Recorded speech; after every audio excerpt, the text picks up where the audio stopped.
Photography is a patient art form. It's about seeing and appreciating natural grandeur from a distance. Photography can allow the view of the world from a uniquely detached perspective. From that distance, we may view and appreciate the world around us at its most natural, when it's unaffected by outside influence. While photography has been utilized as a mechanic in many games of the past, few games tout the practice as their main way to interact with the world. Alba, a wildlife adventure, is a game that aims to bring an appreciation for the simple joy this activity provides, as well as to teach positive lessons about wildlife and nature preservation. It tries to explain simply that anyone can make a difference through small actions. There are a lot of positive ideas displayed, and while they may not be explored to their fullest potential, Alba still uniquely showcases a friendly gentleness through its utilization of photography that is rarely found at the core of many games' mechanics, as you explore a small Mediterranean island and snap pictures of the wildlife you're trying to save.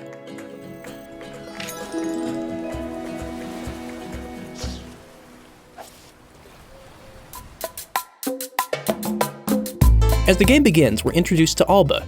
She's visiting her grandparents for a week on a small fictional island called Pino del Mar that's inspired by the coastal towns of Spain. While spending an afternoon with her friend Inés, she and Alba come across a beach dolphin trapped in a discarded net.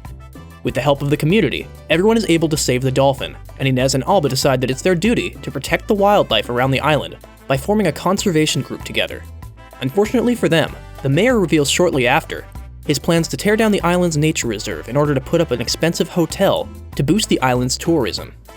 Over the course of her vacation, Alba will need to help clean up the island and showcase its animal inhabitants to the residents in order to gain signatures for a petition that will prevent the hotel from becoming a reality.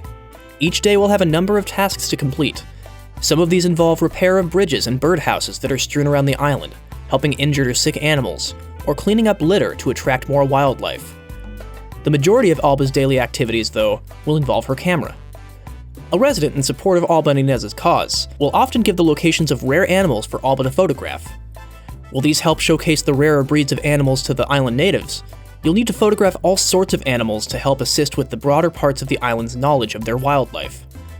There are 62 different animals to photograph, all living on specific parts of the island.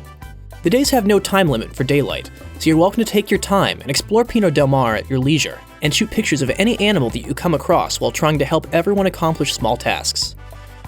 Alba's phone has a handy encyclopedia, so it's easy to differentiate between breeds of animals you've photographed and which still need to be found. For the most part, walking around the island is a joy. It's not large enough to become overwhelming, and it's divided into visually identifiable sections. Walking from one corner to the other only takes a couple of minutes, but you always have a map handy, just in case you need a little guidance. The animals inhabit all parts of the environment, and because Alba always has her camera phone handy, at any point while running around, you can pull your camera up and snap a picture of an unfamiliar critter. These pictures can then be used at different reserve post locations to show the island's residents a visual indication of what animals lay in each part. It's a bit disappointing then that the game doesn't use the specific pictures you've captured, and instead has a database of pre-established images that fill out your album. If the pictures had been scored instead based on their quality, it would have helped to encourage players to take the best picture possible, rather than any photographic capture identifiable by the phone. Using those photos rather than the ones from the game's pre-established encyclopedia would have helped to give players a further feeling of personal impact as you showcase the lives of these creatures to the island's residents.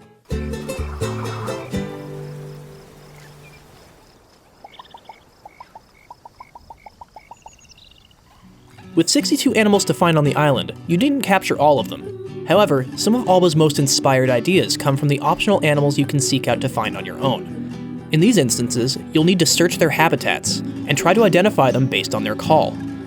Alba rarely uses music, allowing you to immerse yourself in the natural sounds that surround you.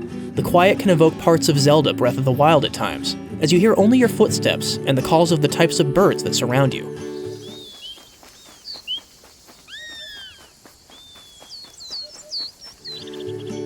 It can be an immersive game of I Spy with your ears as you slowly venture around areas, searching for a specific call of the animal that you want to take a picture of. These are rare and optional parts of Alba, but showcase some of its ideas at its best. While construction and helping animals takes little more than a button press for effort, it can be adventurous and immersive to go out seeking a picture of a particularly rare bird to fill out your encyclopedia. These instances, while inspired, are sadly rare, but bring to mind what a more fleshed-out photography adventure could be. The majority of animals that you'll seek are birds, and it doesn't matter the quality of the pictures taken. If Alba had a more diverse roster of creatures to find in their natural habitats, shared more facts about their ecosystem for questing, and encouraged you to try to get the best quality picture you could, it really stirs thoughts of what other franchises, like Pokemon Snap, could be if it were opened up. It's particularly rare for games to utilize photography as such a centric mechanic, and it's refreshing to be able to use it in a game environment as open as this. While Alba's use of it is definitely endearing, it feels like it could have pushed a little more to provide different sorts of challenges that focus on the photography mechanic itself while you explore the island.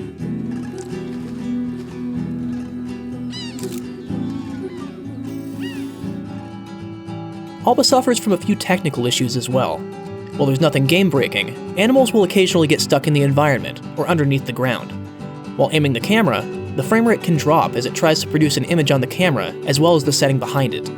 There were also several instances where the game would freeze for around 10 seconds while trying to speak with different people around the island. Problems aside, Alba still accomplishes what it sets out to do.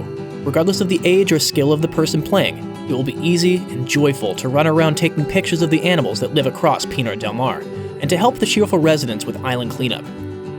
The open nature of the exploration and ease of taking pictures brings to mind what a more in-depth system could do with this sort of game. Alba is short, sweet, and has wonderfully wholesome goals, but it can be on the simple side, and could do with a bit of added depth to give the player a deeper feeling of personally impacting the game's world. When the credits rolled, I wished I was encouraged to have a more personally involved experience with the photography, exploration, and island maintenance, but regardless, I still had a smile on my face almost the whole time.